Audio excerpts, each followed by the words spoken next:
Fala aí pessoal, sou Jorge Nicola, bem-vindos a mais um vídeo do canal, sempre bom ter vocês por aqui. Sem perder tempo, pedir para deixar like, se inscrever no canal e ativar as notificações. Qual o tamanho da reformulação que o São Paulo passará em 2026? Essa pergunta foi feita a Hernan Crespo, que deixou bem clara a vontade de mexidas impactantes. O questionamento foi feito depois de o São Paulo perder para o Vitória por 1-0 em Salvador, resultado que ainda manteve o São Paulo na 8ª colocação do Campeonato Brasileiro. O tricolor estará na pré-Libertadores da América se Fluminense e o Cruzeiro vencerem a Copa do Brasil.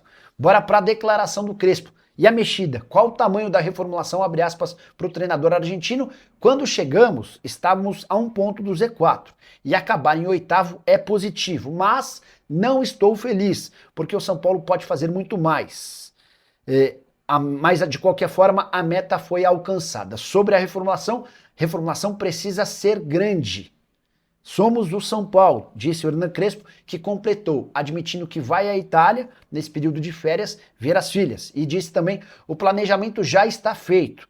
Todo mundo sabe o que a gente pretende, as características e onde temos que melhorar. A ideia é ser mais competitivo. São Paulo deve passar por reformulação dentro e fora dos campos. As demissões de funcionários do CT já começaram. Contei para vocês que muitos serão dispensados por falta de qualidade. Em relação a atletas, o tricolor vai buscar contratações e a partir dessa semana, nomes devem começar a aparecer. Quero falar agora sobre o São Paulo. Existe a possibilidade de Vinícius Pinotti ser candidato à presidência do São Paulo em eleição marcada para dezembro do ano que vem?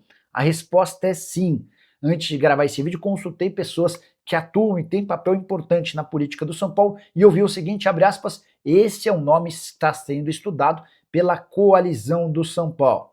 O presidente Júlio Casares confia no Vinícius Pinotti, tanto que o convidou para fazer parte de um conselho especial da presidência.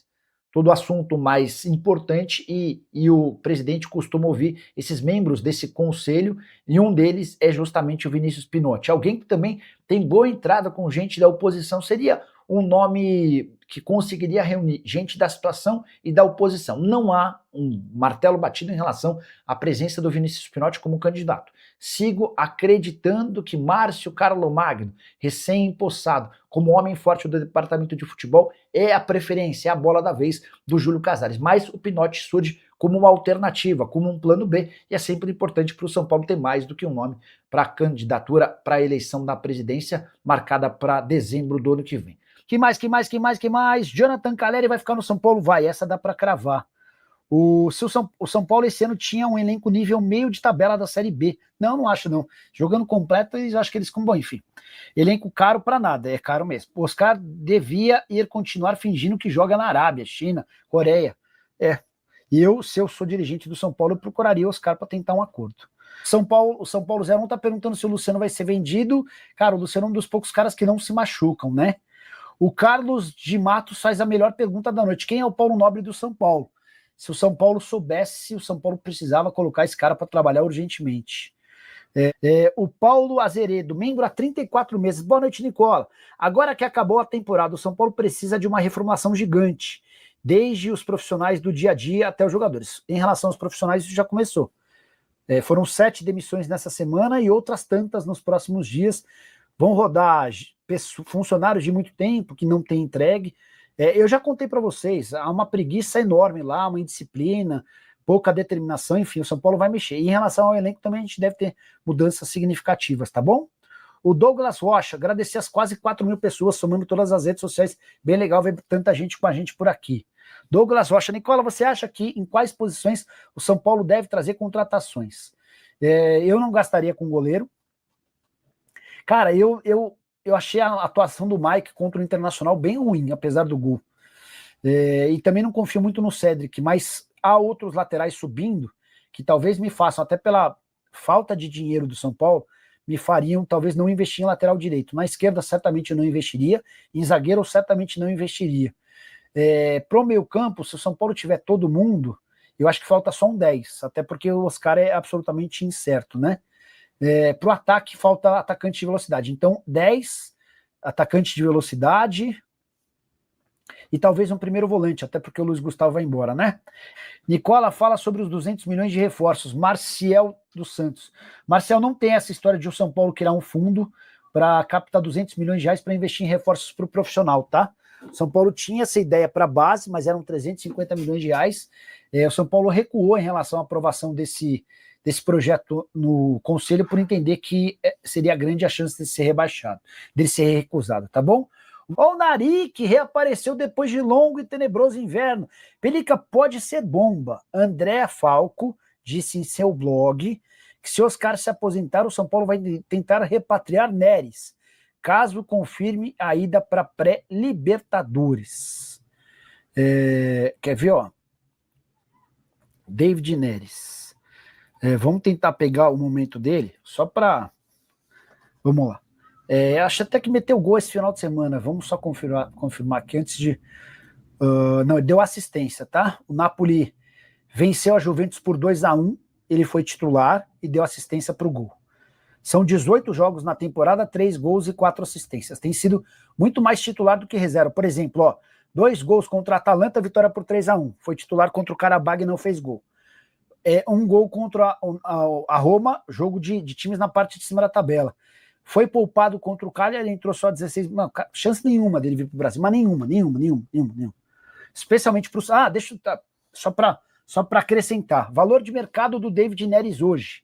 29 milhões de euros. Essa não vale a pena nem a gente gastar, Narique, bala com a pergunta pro pessoal do São Paulo, porque vamos gastar cartucho. David Neres está voando não, mas está indo bem, tá? Tem conseguido jogar em alto nível e é um cara super bem avaliado do ponto de vista financeiro, né?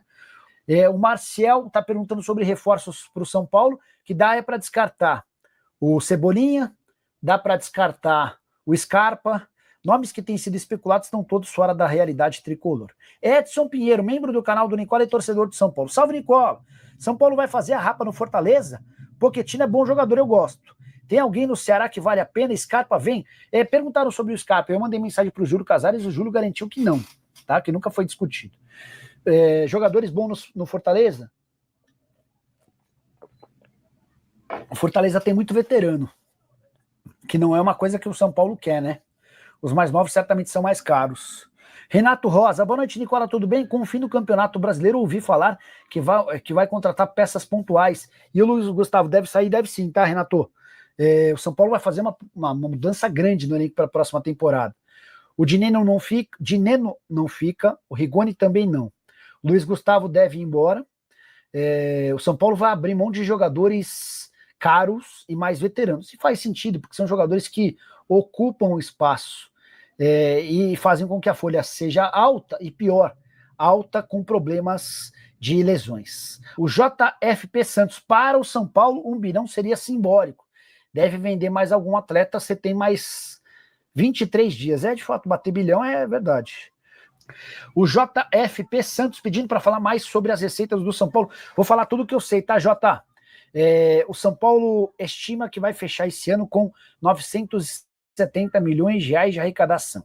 A maior receita da sua história, superando em mais de 240 milhões de reais o ano passado. São Paulo havia fechado 2024, o ano de recorde de receita, com 731 milhões.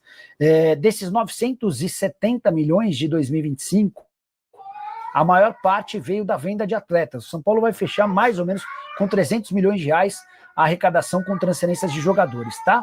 Pro próximo ano, já te adianto que o São Paulo vai precisar de algo entre 150 e 180 milhões de reais com vendas de atletas.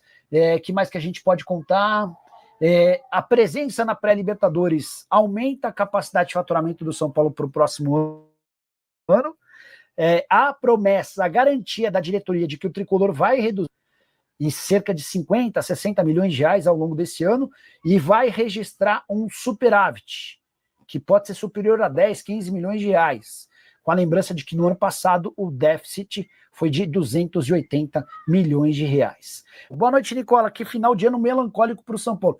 Pois é, Paulão, mas, cara, apesar dos pesares, o São Paulo ainda conseguiu ficar perto da pré-Libertadores, tá bom? Jefferson Matos, Nicola, pergunta aí se o São Paulo negocia com algum jogador com reforço. Jefferson, o São Paulo estava esperando uma definição importante. Que competição o São Paulo vai disputar no ano que vem? É Sul-Americana ou é pré-Libertadores? Isso vai mudar, inclusive, todo o planejamento para a próxima temporada. A pré-Libertadores do ano que vem tem início muito cedo. E se confirmada a presença do São Paulo na pré-Libertadores, o tricolor promete ir ao mercado para buscar reforços mais importantes, tá bom? Alexander Machado, boa noite, Nicola. O São Paulo vai para a pré-Libertadores esse ano ou não?